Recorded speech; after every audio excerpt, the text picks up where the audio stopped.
Nomor 8. Terdapat sebuah lingkaran dan n tali busur yang semuanya bertemu pada satu titik yang sama di dalam lingkaran. Sebut saja titik A.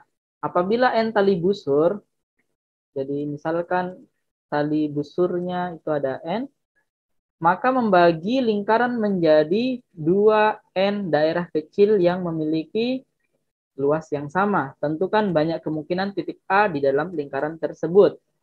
Misalkan ini ada lingkaran.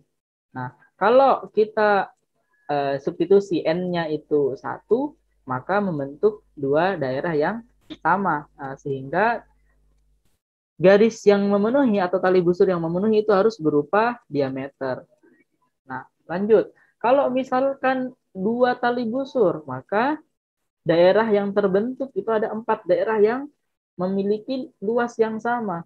Sehingga kalau kita mau gambar, misal kalau kita mau gambar garisnya itu atau tali busurnya itu miring, ya pasti tidak mungkin.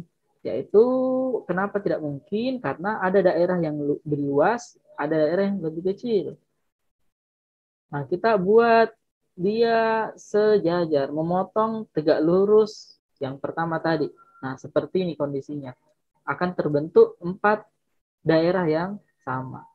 Artinya titik A yang dimaksud di soal itu adalah titik potong antara diameter dan diameter, atau A itu berupa pusat lingkaran. Nah, kita lanjut. Misalkan kalau garis tali busurnya itu ada 3, maka daerahnya ada 6. Nah, apakah ada cara lain selain ini? Nah, saya hapus dulu yang ini.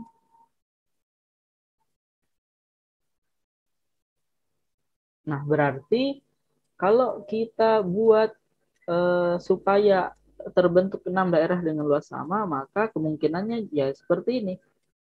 Dengan masing-masing ini membentuk sudut 60 derajat. Jadi 360 kita bagi 6, 60 derajat, sehingga ke 6 daerah ini itu memiliki luas yang sama. Titik A-nya juga cuma ini.